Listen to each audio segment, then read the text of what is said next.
You're listening to Philosophy and Pop Culture with Dr. David Kyle Johnson on WiredParish.com.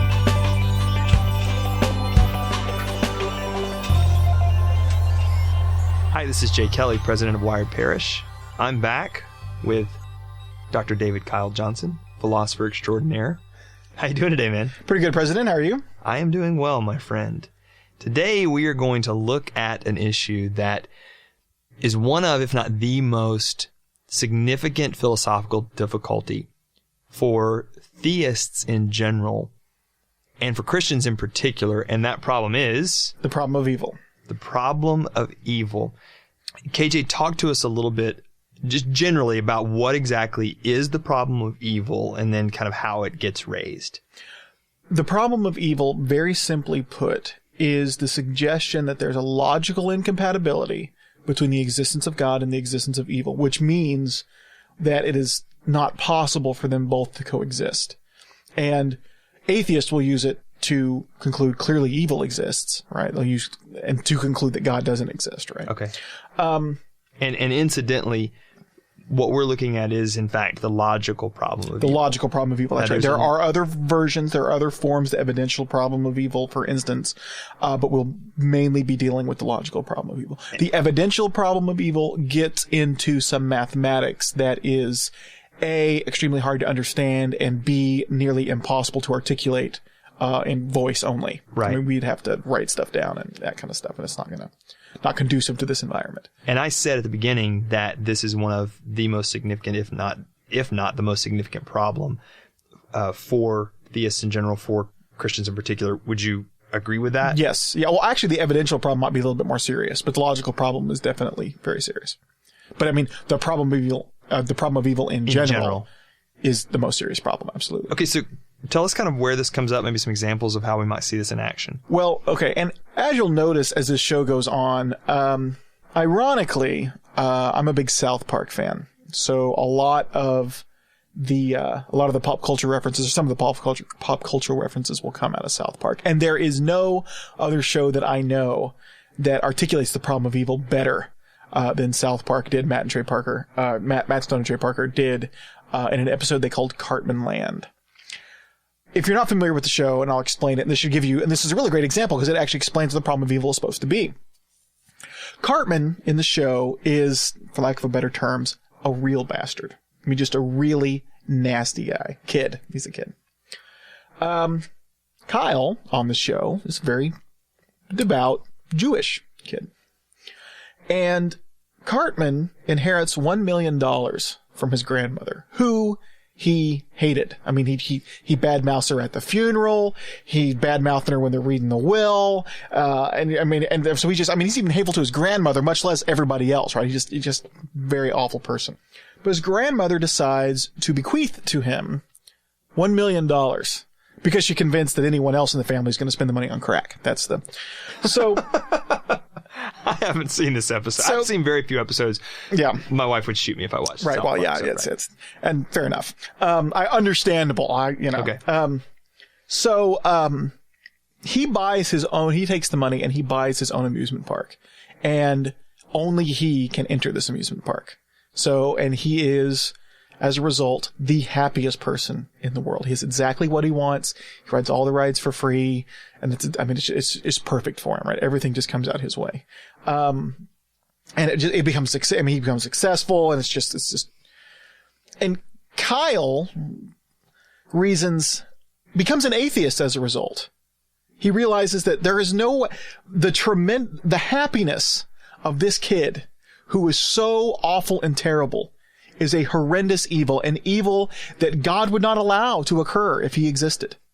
So the happiness of Cartman is direct evidence against God's existence, he reasons. Because if God existed, there's no way that Cartman could be that happy.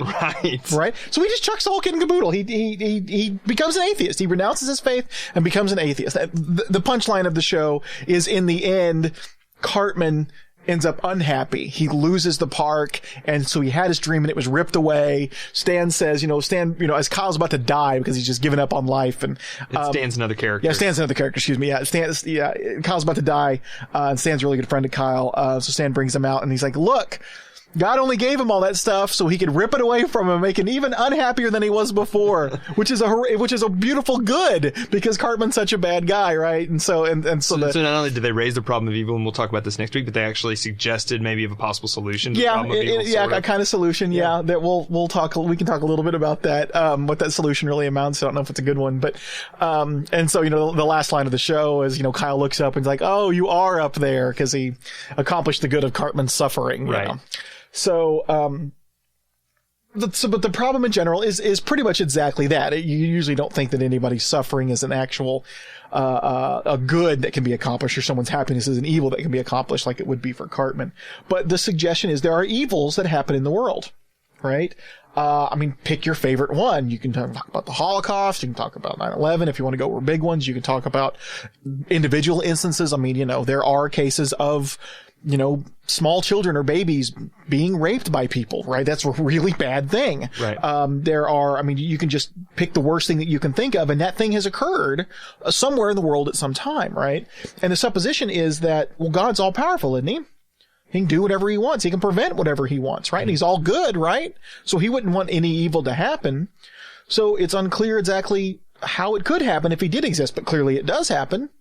And therefore, God must not exist. So we can lay out the argument kind of premise by premise to really articulate what the assumptions behind the argument. Right? Good. We're actually going to spend the rest of the show this week just laying those out. Now that you've established what exactly the problem is, let's talk about the argument that's put forth that leads to the conclusion that God does not exist. Right. And then we'll talk about solutions. We're going to be spending, 4 weeks doing this, right? So we're going to talk about solutions to the problem and the debate around the problem in the following weeks. Great. But for the rest of the show today, we're going to be setting up the problem to really understand what it really amounts to. Great. And classically, the problem gets expressed in 6 premises and 1 conclusion. Okay. So just to sort of set the listeners up to know what to expect. So talk us through those. Okay. And you could do shorter versions as well, but I think the best articulated version is the one we're about to see here. Right. So the first premise is and philosophers talk like this a lot of times, if God desires X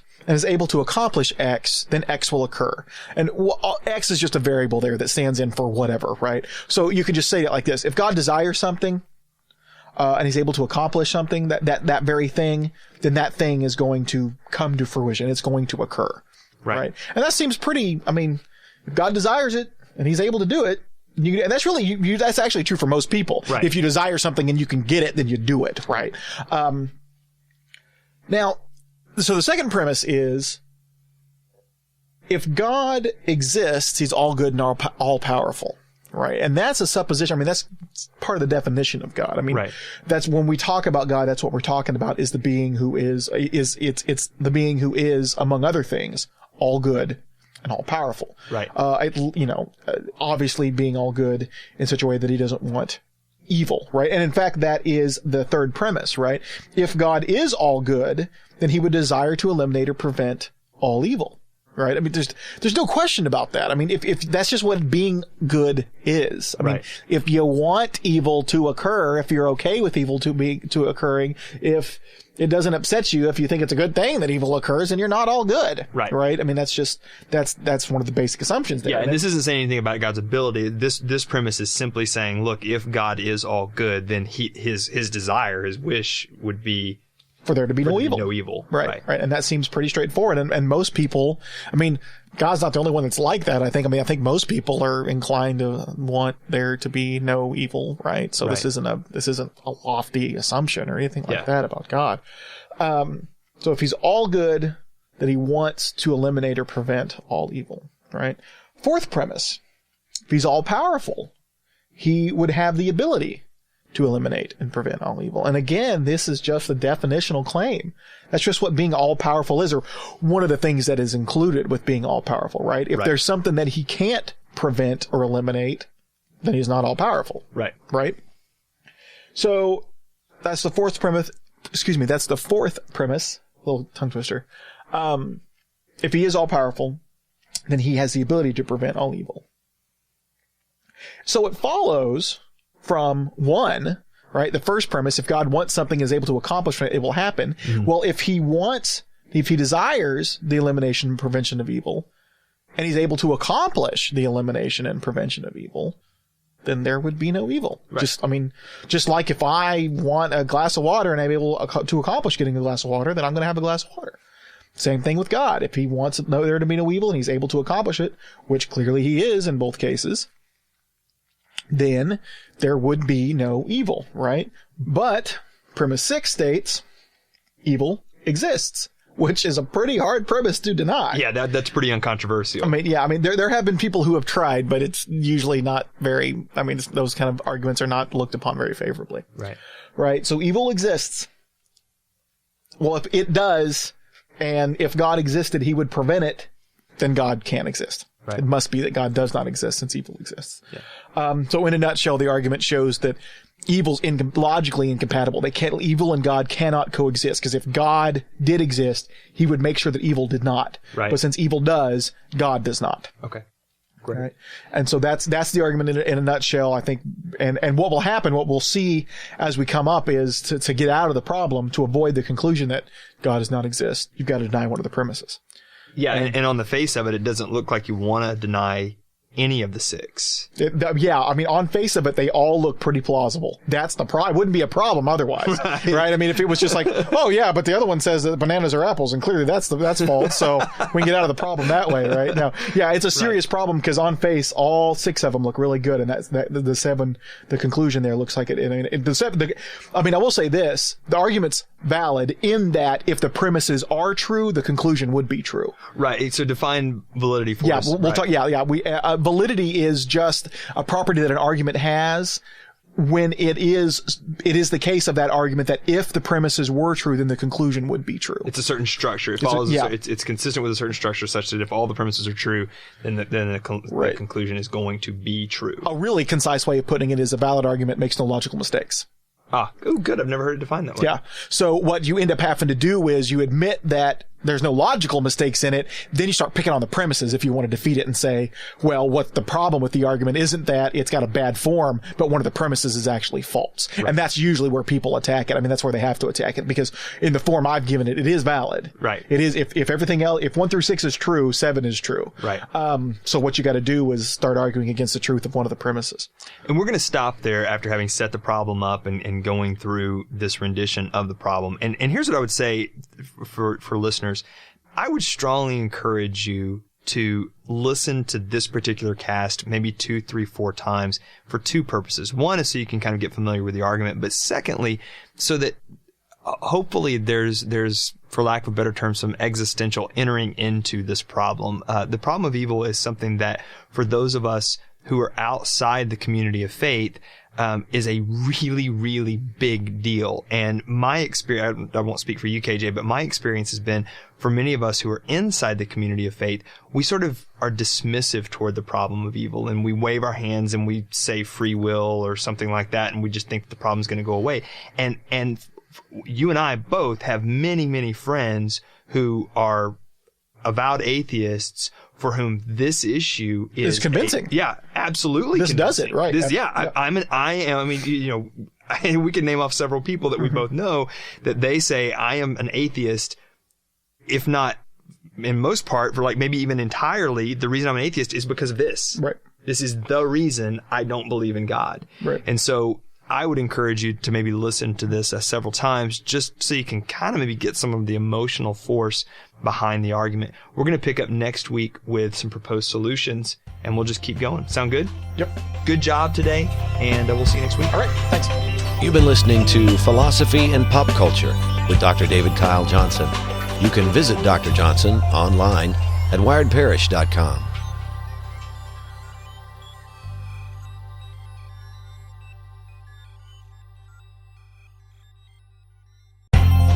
You're listening to Philosophy and Pop Culture with Dr. David Kyle Johnson on wiredparish.com.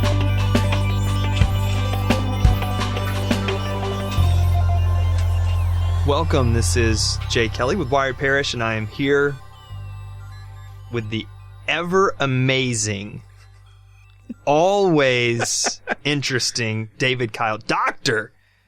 David Kyle Johnson. How you doing? I'm doing pretty good, Master President. How are you? I am exceptionally well.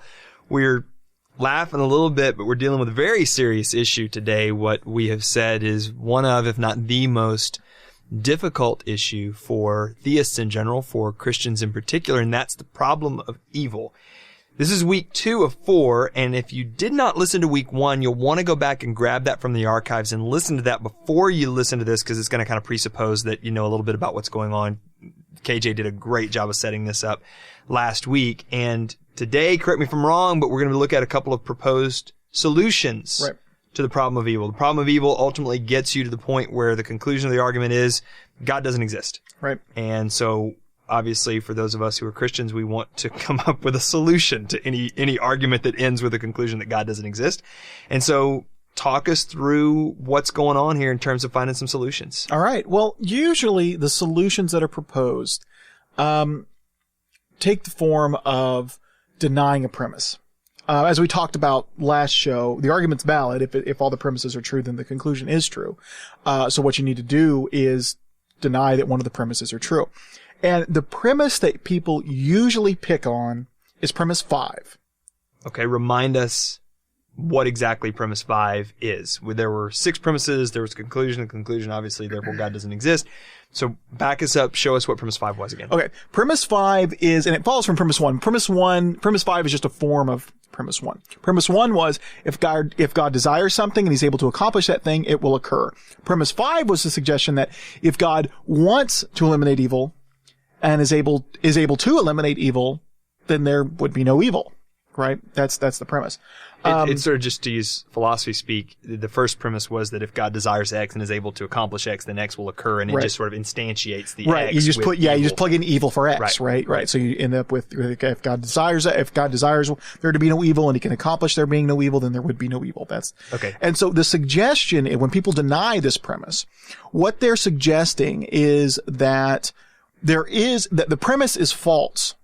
Because there are explanations for why God could want something, be able to accomplish that thing, and yet still not do it. And the suggestion's going to be, there are other things that are more important. There are other things on the table. There are other things more important that he wants to accomplish more, that he can't accomplish without allowing evil. Right. So it ends up looking something like, look, all things being equal, it's true that God would not want there to be evil, but in fact, all things aren't equal, and there's some other things out here, these greater goods that require God to allow evil. Is that right? Yeah, that's right. And that's exactly what they're called. They're called greater goods. They're like trumping goods. Their suggestion is that there are certain things that God wants to accomplish. These are greater goods, and they're called greater goods because they're greater than the evil that's accomplished. Whatever goods that they are, the goodness of them outweighs the evil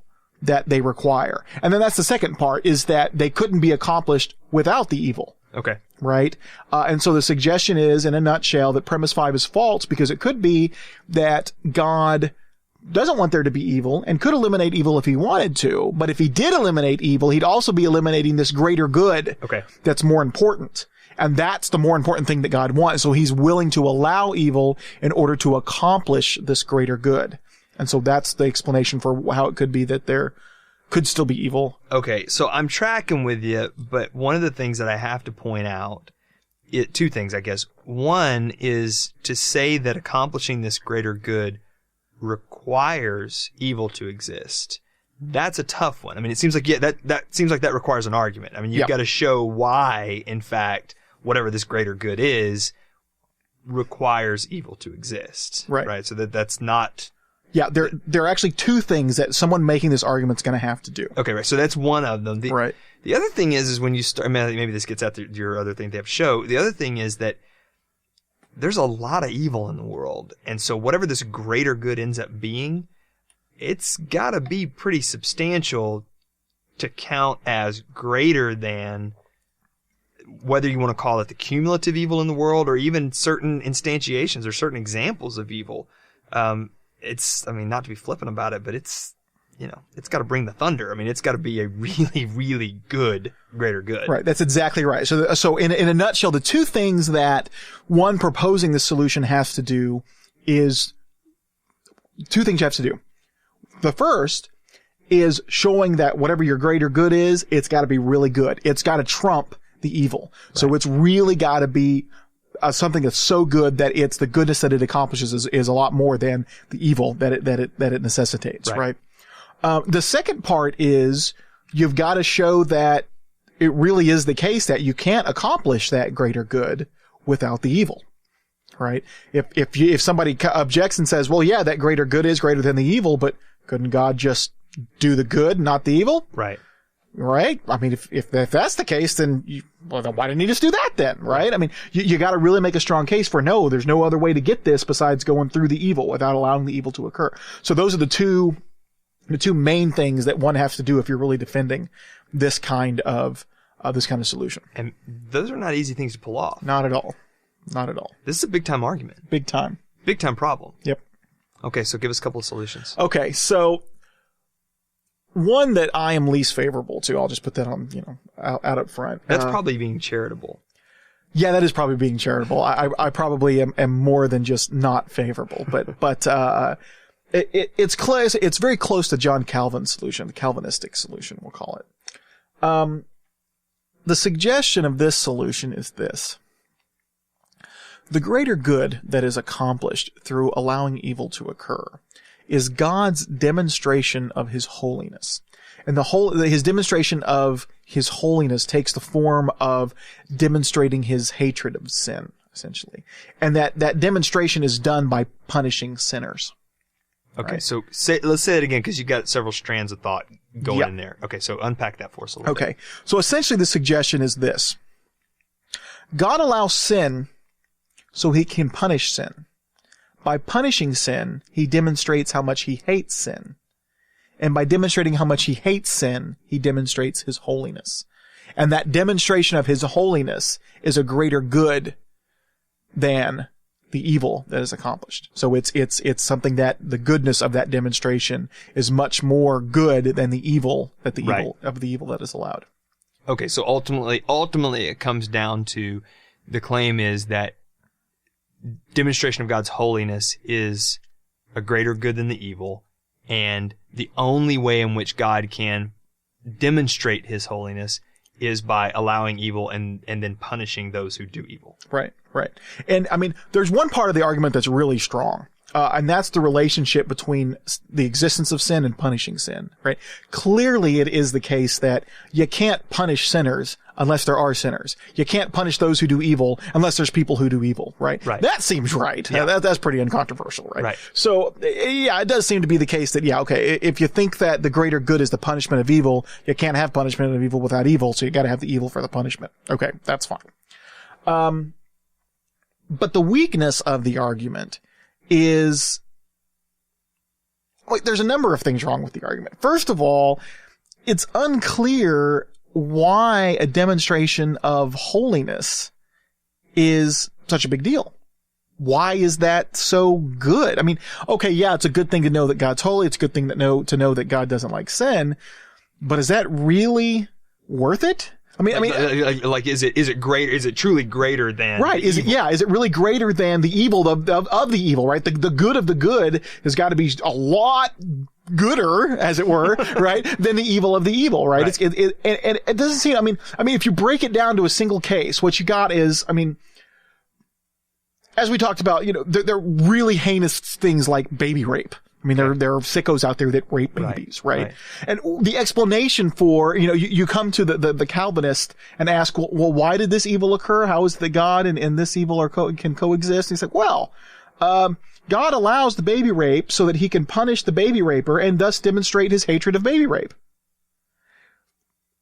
That doesn't seem worth it. Right? You've just told us. Yeah, exactly. First of all, my knowledge that God doesn't like baby rape doesn't seem to be as good as, doesn't seem to outweigh the evil that is accomplished. That's a pretty bad evil. And, knowing that God doesn't like that doesn't seem to be that good of a deal. It's good, but it's not that good. Right. And then second of all, like you pointed out, it looks like we could have figured this out a different way. Right. We could have known that God didn't like those kind of things without having to have those kind of things occur. Yeah. That seems to be, and we're being quasi flippant about it, but if you actually go through that experience, like in real life, and then the answer that you receive to the question, why did God allow this? I mean, that seems... Yeah, and the answer is because God wanted to punish the guy who did it. Yeah, I mean, okay, well, that's an unbelievably unsatisfying answer. I mean, it seems tremendously counterintuitive to say that God demonstrating his holiness through that actually outweighed the evil itself. I mean, that seems massively counterintuitive. Right. It just seems wrong. Yeah, it does seem wrong. And it also seems that if that really is what's going on, if this accurately describes the way God is, it doesn't look like God's the kind of God, that kind of God is the kind of God that you want to worship. Right? Yeah. I mean, Yeah. Oh, yeah. Yeah. Like, why would I want to give my allegiance and worship to a God who has that view of how he should go about demonstrating his holiness? Right. I mean, when we've talked about this before, Right. and I mean, and I've said this to other people who've tried to defend this position. If I came across a person who, I mean, because what we're really talking about is glorifying God, right? God does this kind of stuff to demonstrate his holiness, and it's supposed to be God's glorification. He demonstrates his holiness and is therefore glorified, and so this glorification of God is more important. It's the greater good that's accomplished, right?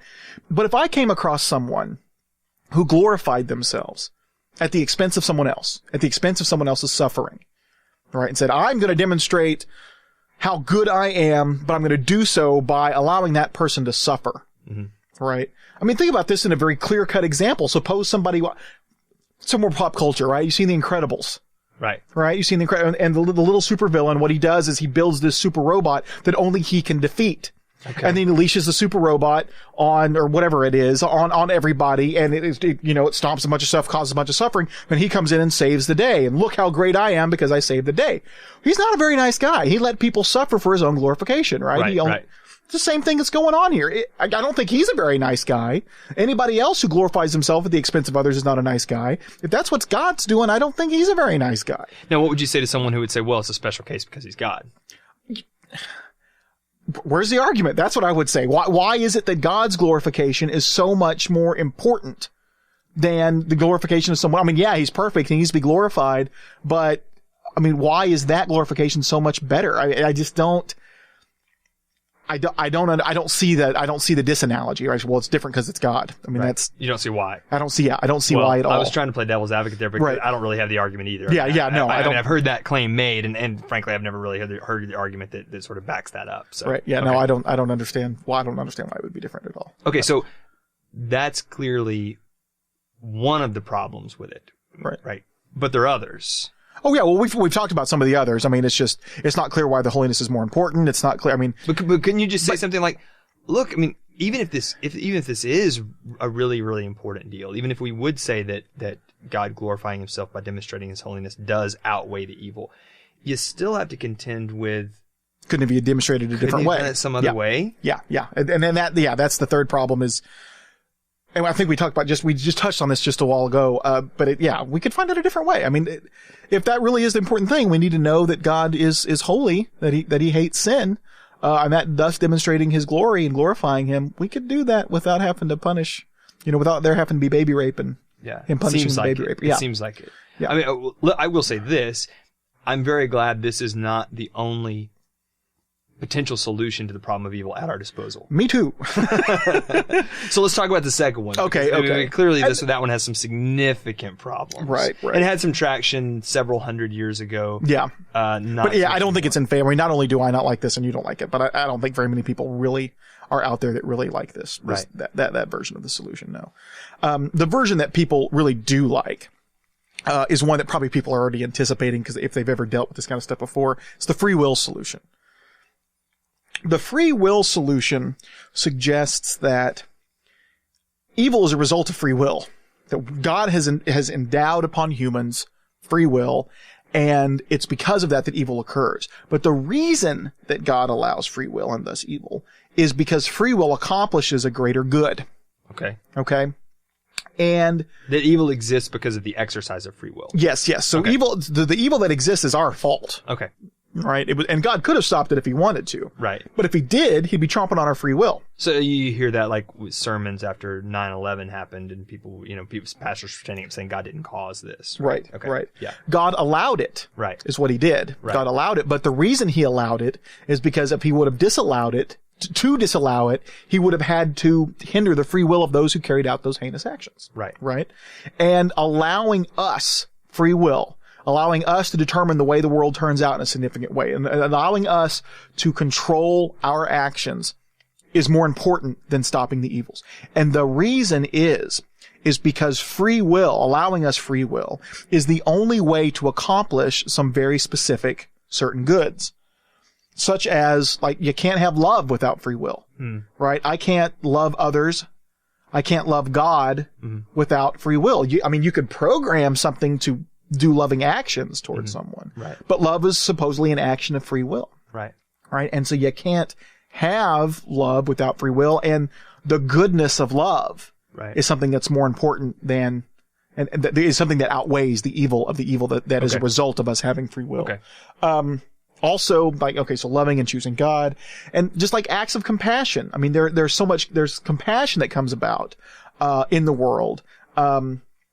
That first of all isn't worth anything if it's just pre-programmed, right? Unless we're really freely choosing to do good actions, they're not really good. Right. Right. And also there's a little bit of, it doesn't completely justify it, but you can't have much compassion without there being some evil in the world. So you've got, some compassion that can be shown as a result of the evil. Now that may not justify it, but no compassion at all is possible if there's not free will.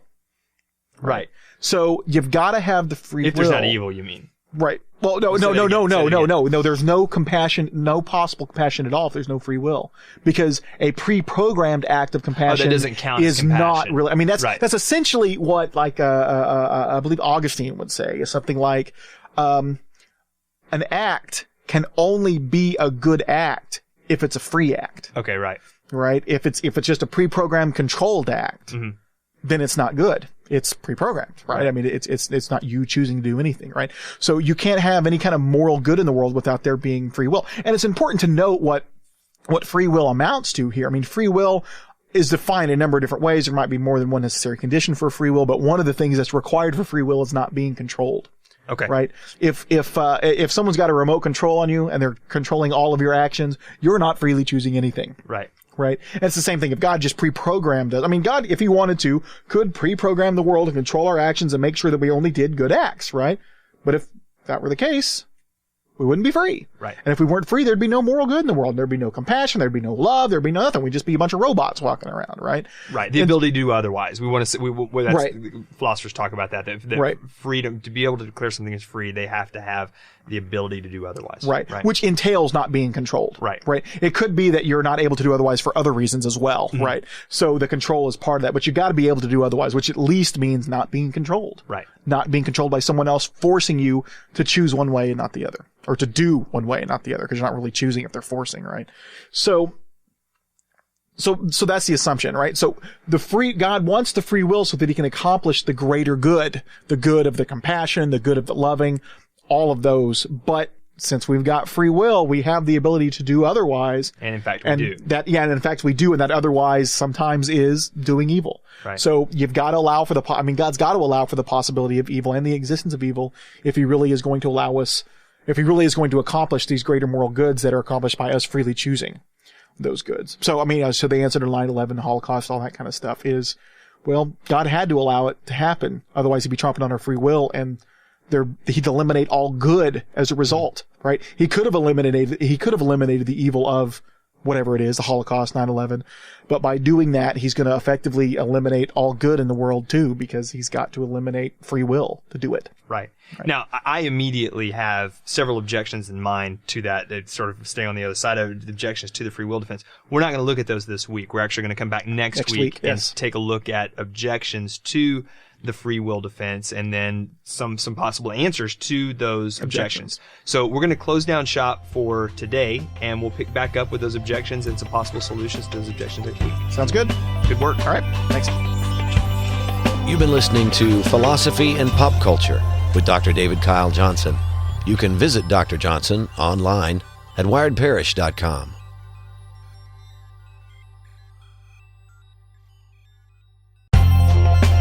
You're listening to Philosophy and Pop Culture with Dr. David Kyle Johnson on WiredParish.com.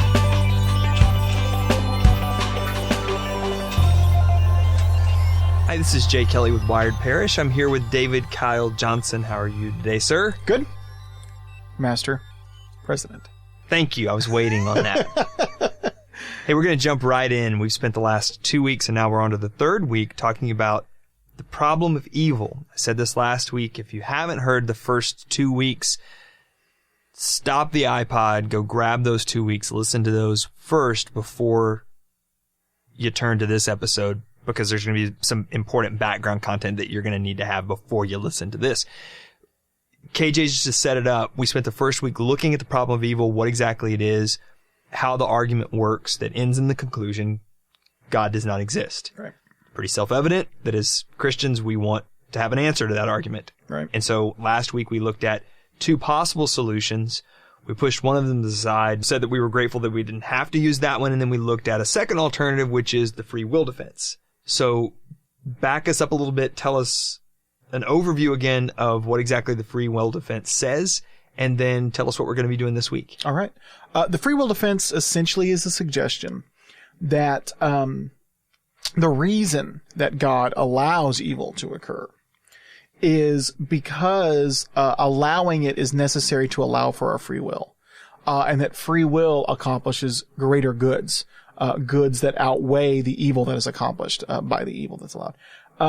The evil acts that are allowed, the evil that's accomplished by those evil acts. Right. So the suggestion is that's why God might not want there to be evil. He could eliminate evil if he wanted to, but he still allows that evil to occur, because if he eliminated it, he could only do so by eliminating our free will. And if he eliminated our free will, then he would eliminate the greater goods that are only possible by our free will, which are compassion and love and, Right. and choosing him and that kind of stuff. Okay, so allowing the evil to achieve the greater good, as we talked about last week, hits two criteria. Tell us again what those, in order to qualify as a greater good, something has to hit two criteria. Oh, right. Well, in order to really be a solution to the problem, the greater good's got to be the greater good that's accomplished. It really has to be a greater good. It has to be something that outweighs the evil that's Right. that is accomplished by allowing those evil acts. And then it also has to be something that's can only be accomplished by allowing that evil. It has Okay. to be something that because the answer could be, well, okay, yeah, that's a greater good, but why couldn't God just do that without allowing the evil? So it's got to be the case that whatever greater good that is accomplished, it really could only be accomplished by allowing evil to occur. Okay, so the candidate on the table, as it were, is free will, as you've already expressed. But as you laid out the free will defense last week, there are some objections that come Right. up to using that as a solution to the problem. So can you walk Right. us through what some of those are? And essentially, I mean, the problem is challenging, or one of the problems is challenging that last step that we just made. Okay. The suggestion that the only way that God can accomplish these greater goods, love, compassion, whatever else you think is, I mean, the moral good that is accomplished by freely choosing to, help the old lady across the street, or, to, freely choosing to help the poor, or whatever you're doing. The challenge is this: those greater goods don't necessarily have to be accomplished through evil. You could accomplish those goods without the existence of evil. Okay. And so therefore, I mean, there's the solution falls on that second part. Yeah, it would, if they do outweigh the evil, but the evil's not necessary for them. You could have those greater goods without the evil. And the argument to that effect is essentially this, right? The free will defense suggests that, well, here's the answer. They suggest that if God's all powerful, he should be able to accomplish anything. Right? Okay, right. And that would include, he should be able to create creatures, free will creatures who have free I will, see where you're headed, yeah. that always choose to do the good and never choose to do the evil. Right. The free will solution is suggesting, oh, well, God's got to give us these free will. God's got to give us free will so that we have the opportunity to choose good, but it also allows for the opportunity to choose evil, and so he's got to allow for both.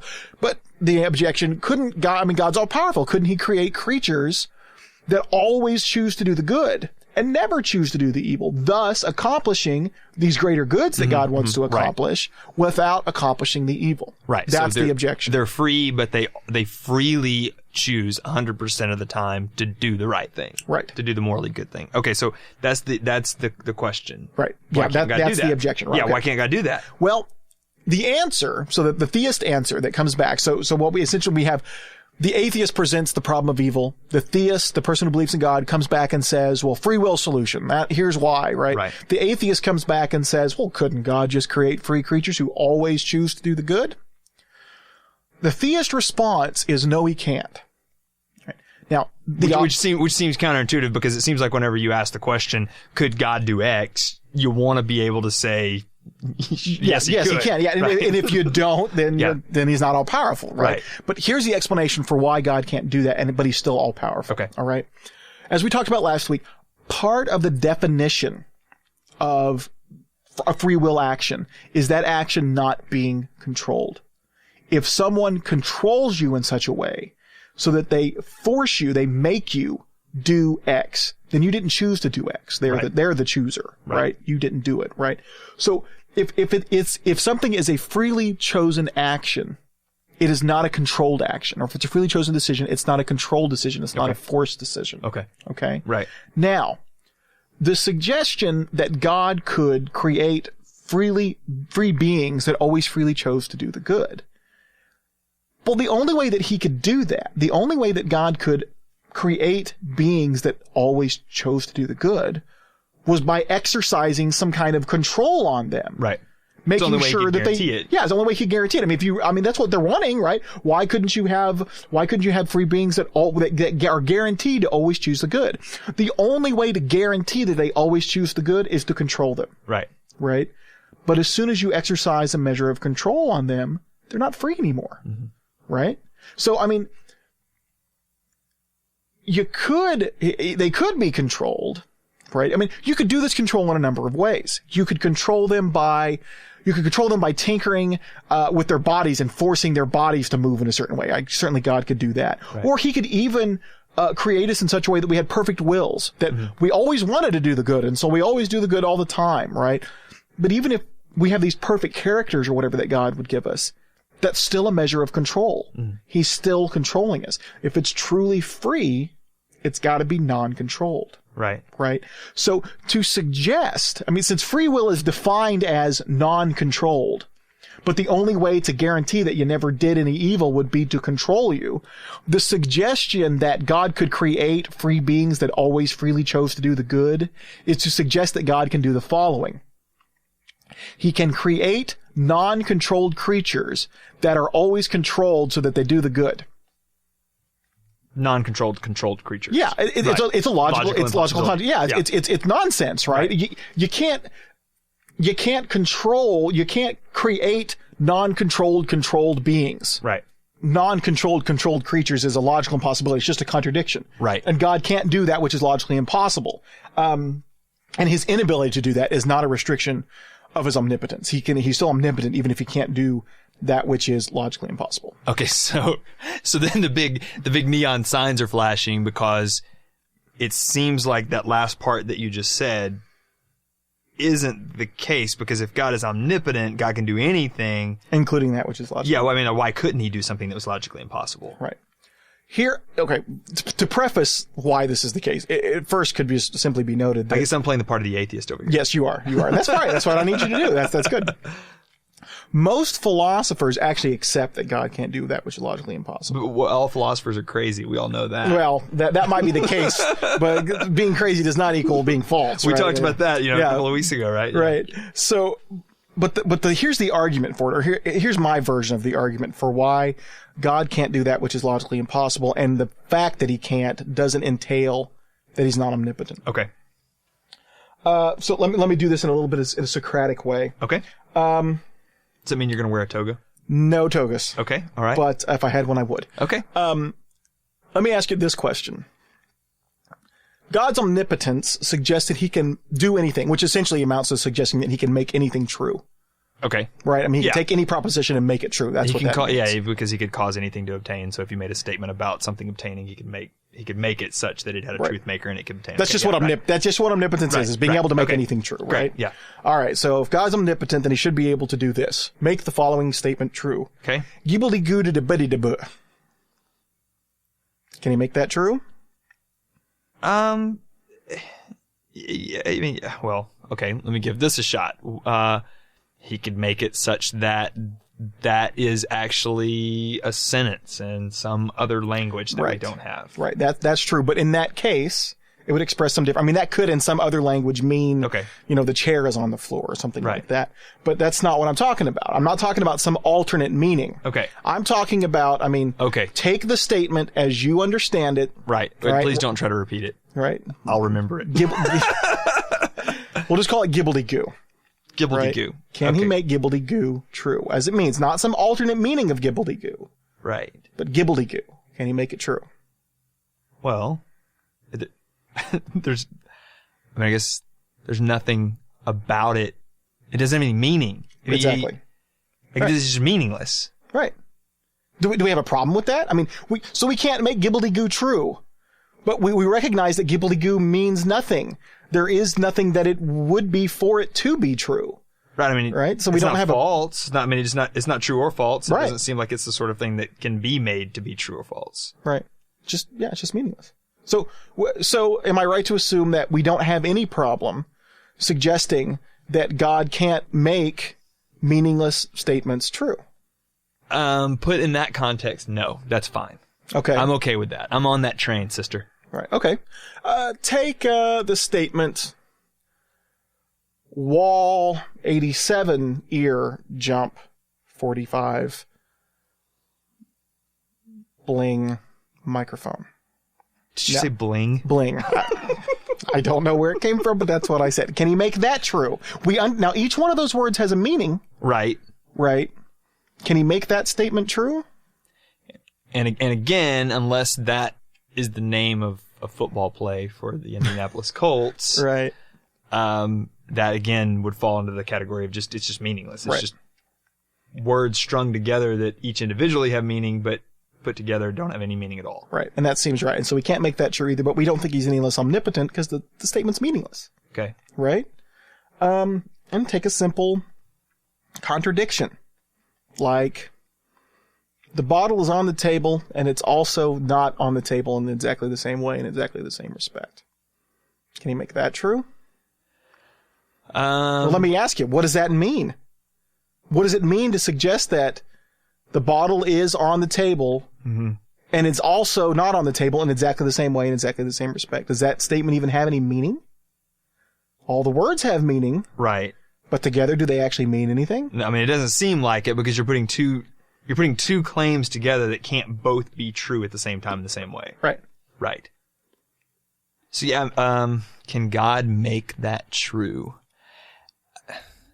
I mean, that seems like the sort of thing that isn't true. It's just like you can't make it true. Like there's nothing Right. about it. Because it's meaningless. It's like gibbledy-goo. And it's like 87 bling 42 or what. Right. It's it's all gibbledy-goo. It doesn't Right. mean anything, right? And so to suggest that God can't make it true is not a limit on his omnipotence. It's, he can't make it true because there's nothing there to make true. There's no meaning of the statement. A statement's at least right. got to have some content. It's Right. got to have some meaning. Yeah. In order to, I mean, there's no way the world would be different if gibbledy-goo or 84 bling 27 or Right. there's no way the world would be different if that was true. So there's Right. nothing there to make true. Okay. Right? Okay. Right. So, I That mean, makes it might sense. be obvious where I'm going with this. The same thing is true of non-controlled, controlled creatures.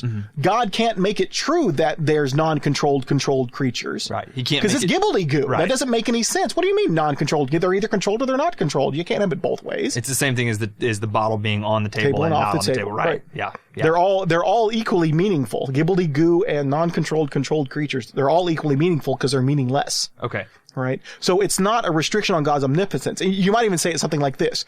God can do everything. God's omnipotent in that he can do everything, but gibbledy-goo and bottle on the table, not on the table, and non-controlled, controlled creatures aren't a thing. God can do anything. Right. But those aren't things right. to do. Those aren't Right. things those aren't things to do.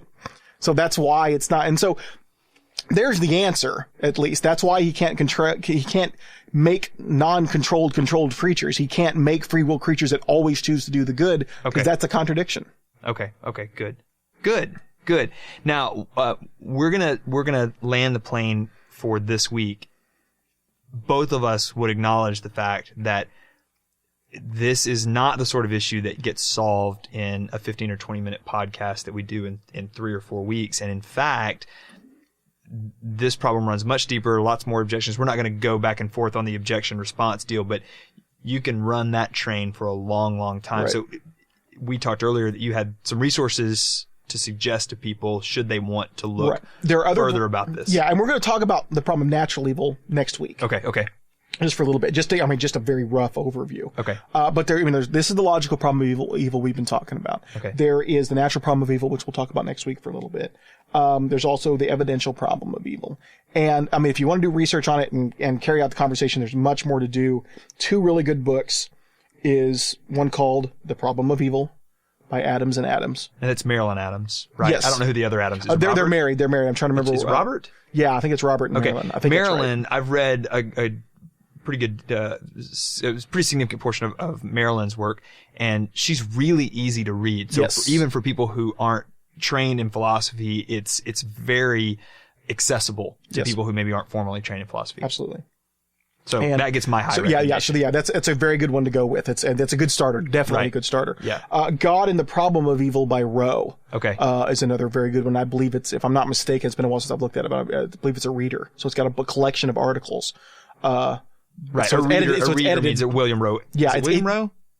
Yeah, I think that's right. And he's the editor. It's just a collection of articles by people Right. on the topic. Right. Right. Which There's is some wi- good stuff on the evidential problem in there. And that's a really good deal if you're looking for a broad cross section of views on this issue. Getting a reader or kind of an anthology is a good way to go, because it allows you, first of all, it allows you to get broad perspectives, but second of all, again, if you're not formally trained in philosophy, you'll find that some of the articles are maybe easier to get through than others, Right. and so you're not confined to just one author. So Right. both Absolutely. of those are great resources. Yeah. Okay, so you said next week we're going to talk about the natural problem of evil. Yep. Okay, I'll leave it to next week for you to actually define what that is for us. Yes. Great work, man. Thank This you. is really good stuff. We're going to finish up the problem of evil next week. All right. You've been listening to Philosophy and Pop Culture with Dr. David Kyle Johnson. You can visit Dr. Johnson online at wiredparish.com.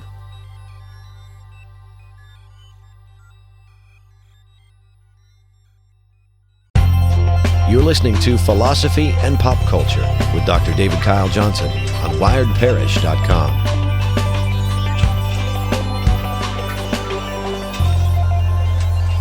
This is Jay Kelly with Wired Parish. I am sitting here this fine afternoon with one Dr. David Kyle Johnson, and we are about to, as they say, get our philosophy on. Once again, no one says that but you. There's no they there. That's just There can be, if I hold to a view of personal identity in which I do not maintain identity over time, then the me who was yesterday who said it, and then the me now, and then several me's in previous days, weeks, months, and years, in fact, said it. That constitutes a they. right. As with most things, if you hold something false, then it is true. That's Exactly right. That's what I said. Okay, so at any rate, we're going to talk about philosophy, as I like to say. I'll narrow it down to me. We are going to get our philosophy on. We've been talking for the last 3 weeks. This is the 4th week of talking about the problem of evil. I'll say this again. I've said it the previous 2 weeks. If you haven't listened to the previous weeks, the weeks 1, 2, and 3, go back and listen to those before you dive into this. There's important background material that you'll want to cover before you actually dive into this 4th and final episode. KJ, tell us what we're talking about today. the problem of natural evil. Natural evil. Natural evil. All right, break it down for us. What is that? It's a problem that it doesn't seem to be as popular as other ones, in that not as many people pay attention to it. Okay. Atheists and theists don't seem to pay as much attention to the natural problem of evil. But in a lot of ways, it's a lot more serious than the logical problem of evil, because the evil is natural in this case. The free will defense doesn't get you a way out, and we'll see why here in a minute. Okay, so define the problem of natural evil. Define exactly what that is. Okay, some evil is a result of free will, right? Right. So that's kind of evil. It's called moral evil usually. It's the kind of stuff that we've been talking about before.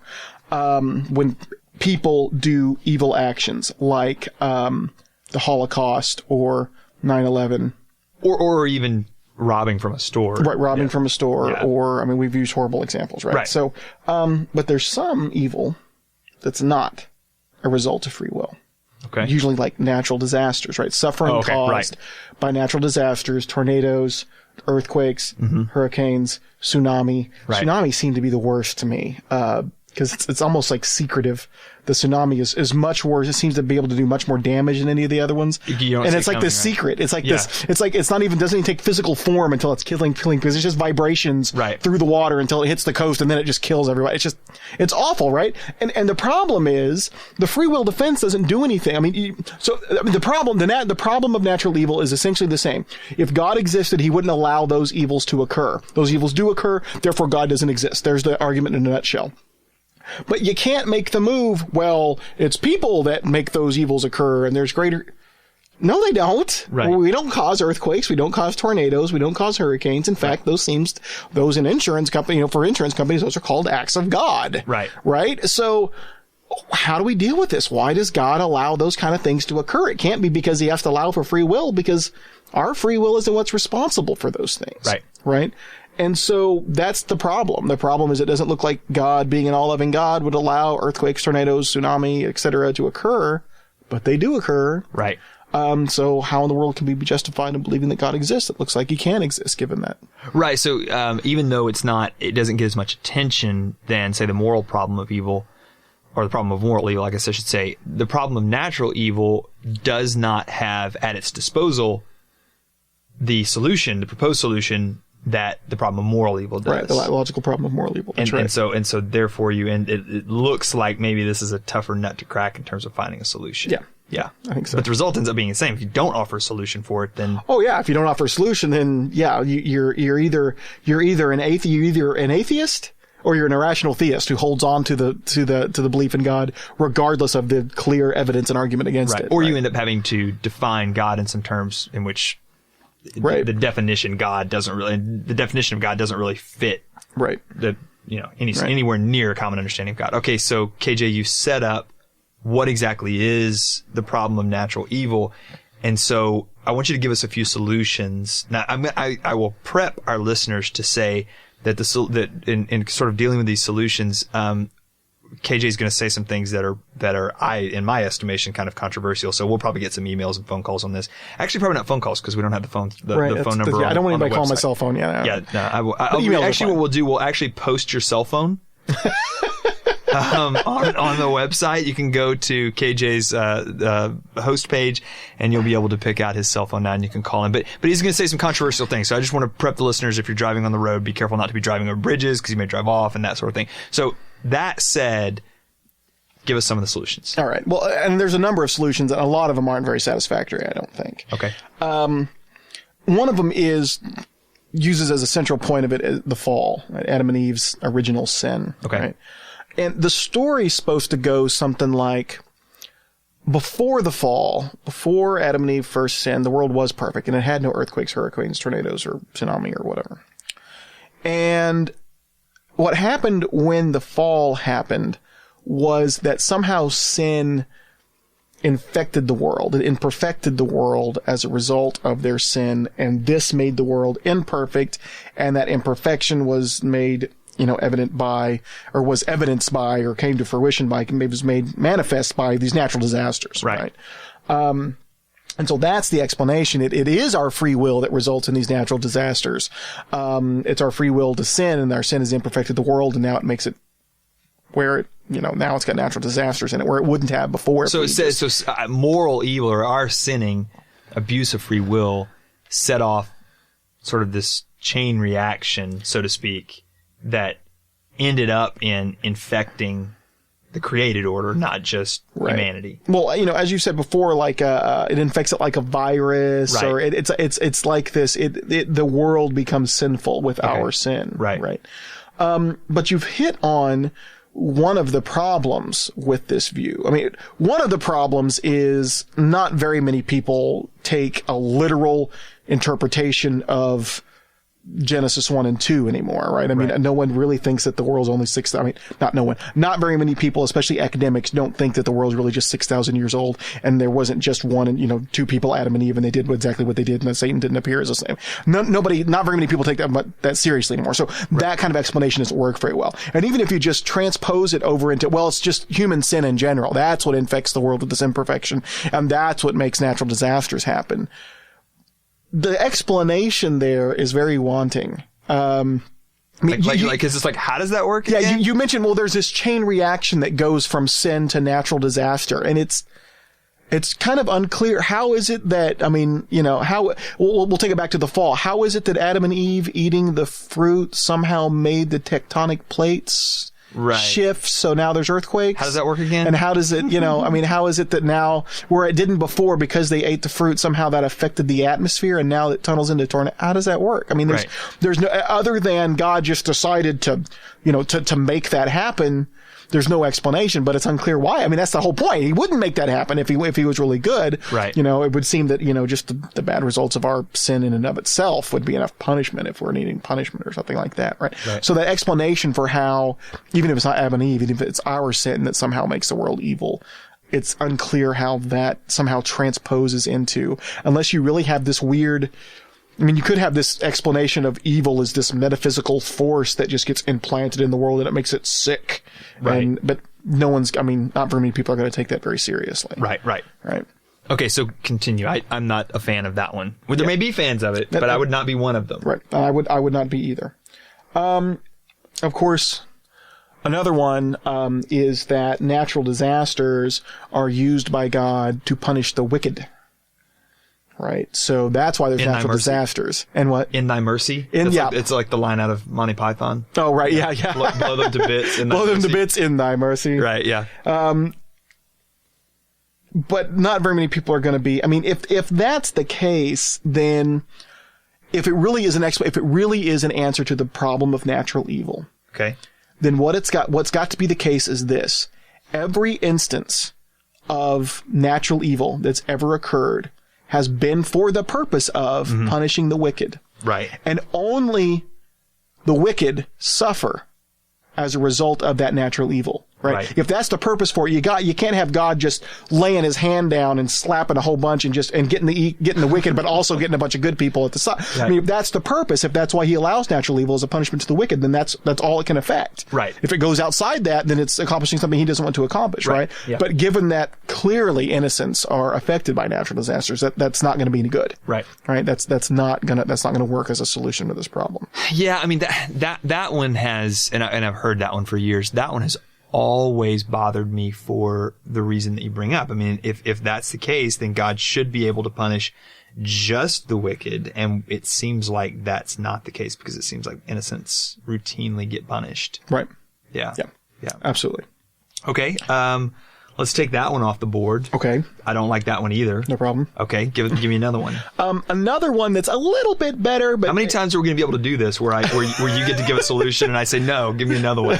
I'm assuming there's not an infinite supply of these. Well, there might be. There might be an infinite supply, but just they'll not in your show notes. Not in my show notes, and certainly not that's going to fit, within the time frame allotted. And certainly not. We're not going to be able to go for infinity and have a bunch of good ones. Right. But because most of them will just be we haven't random. had any good ones yet. No, not yet. This one's better. This one actually is a little bit better. Okay. Some reply by suggesting that humans are actually responsible for the evil done by natural disasters because we're stupid enough to live in places where natural disasters occur. Right. For instance, like Oklahoma, right? Where we're at right now, we live right in the middle of Tornado Alley, right? Yeah. It seems to be if we get hit by a tornado sitting here, that seems that might be our fault because we know that when they're kind of they're primed to come through here, right? So we got to move if we don't want to get hit by a tornado. Yeah. You ought to move out of California if you don't want to get hit by an earthquake or a mudslide, right? And you ought to move out of New Orleans if you don't want to get hit by a hurricane. Yeah, ironically enough, I moved from Louisiana to Oklahoma. Well, right. Yeah. Well, I guess there's lots of places that get hit by a hurricane, but clearly, from recent events. New Orleans is not a very good place to be if they hit because it's below sea level. Right. You don't live in a place below sea level and then be surprised whenever it gets flooded, right? So, I mean, and so the problem, so the suggestion is we create most of the evil by living in places that are not very good, that are prone to have natural disasters. Right. Okay. That makes sense. I mean, I don't know that I buy that, but I understand what you're saying. It seems, I mean, at least this seems unsatisfactory in that, I mean, God could have created a world with no natural disasters, it seems, right? So even if we are dumb enough to live in places like Oklahoma that are prone to these kind of things, it still seems, well, God still could have created a world without them. And and it also seems that the way we figure out that it wasn't such a smart idea to live in Oklahoma is to, in fact, live in Oklahoma for a while. And see the tornadoes, right? Yeah, and absolutely. so it seems like getting to the point that you actually have that knowledge is in most cases going to you're going to come to that knowledge by virtue of the fact that innocents were in fact killed. Right. Yeah. Yeah. So I mean, it would have happened to somebody. Yeah, somebody. You got to go, oh, he was killed by living here. I probably don't live here anymore. Right. And that's got to happen at least once. And there's your right. So the problem doesn't go. I mean, you only need one case of it we only need to be present in one case for it to be a problem. Right. Absolutely. Okay. So but that one's better. It is better. It is better. But I really think that the big issue there is I find it two problems. One is the one I've already set up, and that is that in order to come to the knowledge that this isn't such a great place to live, more than likely some innocent somewhere was going to have to be killed. And then the second thing is, there are those cases where a random tornado turns up in places where they don't normally do that, right? Or some random earthquake in places where earthquakes don't normally show up, right? So, or things like the tsunami. I mean, the tsunami seems to be because those don't happen very often, right? And they're such sneak attacks, right? And they're so bad when they hit, yeah. And I mean, if you don't want to get, but you just don't live on a coast. Like you couldn't live anywhere on a coast, right? If you were trying to avoid tsunami. So, yeah. So, I mean, I like that one better, but it seems like it still you sort of have to deal with those issues, and I really don't know how you would deal with those. Right. Although there is a nice lesson to be learned. It's like you can't complain as much if you live in a place. It does seem to mitigate the problem. Yeah. Yeah. So here's one that I think has at least got hope for working as a solution to the problem of natural evil. Before you say that, let me bring up something let me touch on, because you say you have hope. One of the things that happens in philosophy is that people will propose solutions to certain problems, and they may sort of work, but not really. Mm-hmm.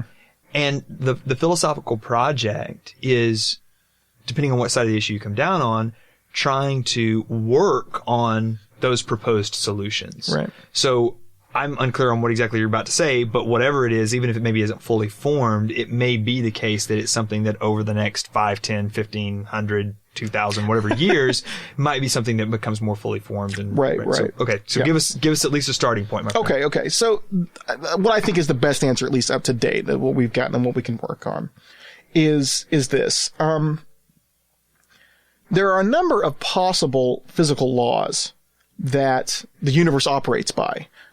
Weak nuclear force, strong nuclear force, those kind of laws, right? But very few of them are actually conducive to the existence of life, right?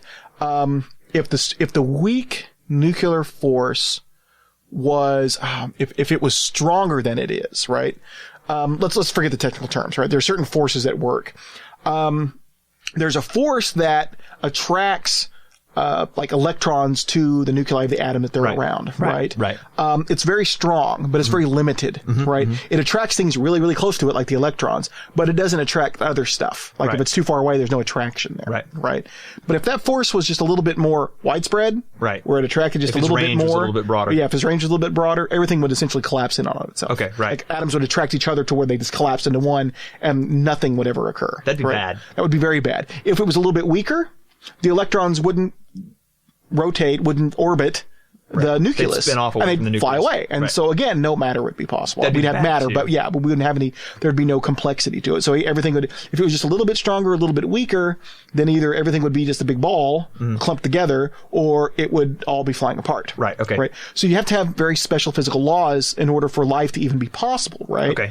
And there are a number of those presumably that fall into that same category. Right. Yes. I mean, there's a wide range of the physical laws that you could have, but very few of them are actually conducive to life. Okay. Right. So number of values you could assign to the physical laws. Okay. Got it. And so the suggestion is, if God wanted to create a universe with life in it, he was limited in a certain kind of way. He had to pick certain laws to, he had assigned certain values to the laws of physics in order to get life to come about in this universe. Right. Right. That being the case, he was limited in a certain kind of way. He could only work with those physical laws. But can we just put on the shelf and not deal with the question for a moment that God could have created any set of laws he wanted to? Can we just say, for the sake of argument, let's just say that he had a certain set he had to work with? Right. And essentially that's the suggestion here, because, he could have chosen other physical laws, right? There's all these other physical laws that he could have chosen, but none of them would be conducive to life. Okay. Right? They wouldn't let life evolve, right? So, and so the suggestion is, so if he's going to create, he's got this set of laws that he's got to work with, right? Okay.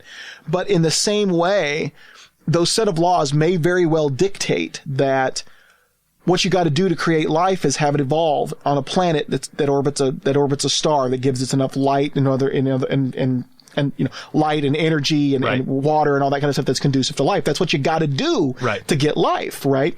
But the laws of physics also dictate that planet has got to operate in a certain kind of way. If its tectonic plates don't shift, then the thing will collapse in on itself or fly apart. But if the tectonic plates shift, then you get earthquakes, right? Okay. Or it can't be that the atmosphere is static. It can't be that the atmosphere just kind of lays in on itself and doesn't move at all. Right. Because if it does, the gravity will pull the atoms of the air in and there'll be no atmosphere, right? That would be bad. It's got to be circulating, right? I want circulating. Right? But if you get circulation, you get tornadoes and hurricanes. So, right? Okay, yeah. So I don't want tornadoes and hurricanes. But you can't have it both ways.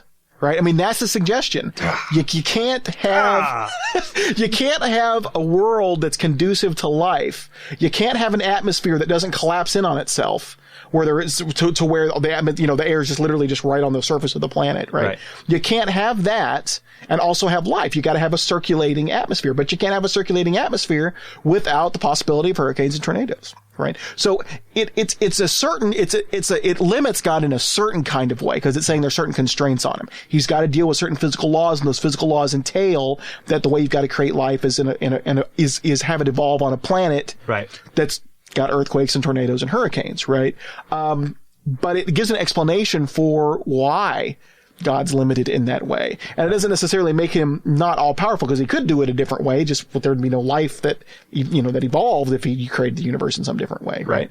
So, some might claim that that's an unacceptable view of God. Or maybe that he could create life, but in fact it would not be highly complex life. It would end up being something like viruses that they can survive in anything, but we're not even sure whether they're alive or dead or something like that. Right. So if he wanted to, we can just say, if he wanted to create humanity, something that complex. Yeah, you might be able to create bacteria and viruses or, very simplistic life forms without an atmosphere. And so you could do that. Yeah. But if you wanted any kind of complexity where you get consciousness and you get free will and you get the ability to love and compassion and all that kind of stuff, then you got to have an atmosphere for it too. But the atmosphere and it's going to make it conducive to earthquakes and tornadoes. So, that's a pretty good start, I think. It does put some kind of limits on God, quote unquote, if you want to call it that. But I don't have a problem with calling God. I don't have a problem with saying that God is limited by, he can only use the physical laws that are conducive to life to create life. That seems to make sense to me. Right. And suggesting that, but those physical laws are also make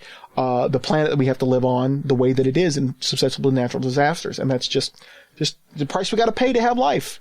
We got to have the kind of, in short, we have to have a dynamic planet in order for us to live on it. And that means there's going to be natural disasters. But without those natural disasters, the planet's not dynamic and we all die. Right. We can't have it both ways. So it's better to have the life. Take the living part. Yeah, the living part's shoot good. For that one. Yeah. Yeah. Wow. Well, much more could be said on this issue. In fact, much more has been said on this issue. And KJ last week recommended a couple of resources on the problem of moral evil. Google problem of evil. You can visit the Stanford Encyclopedia of Philosophy and get some great information on this. We're going to stop talking about the problem of evil now. And next week, we're actually going to pick up talking about capital punishment. So you want to tune in for that. Thanks for joining us. We'll see you next week. You've been listening to Philosophy and Pop Culture with Dr. David Kyle Johnson. You can visit Dr. Johnson online at wiredparish.com.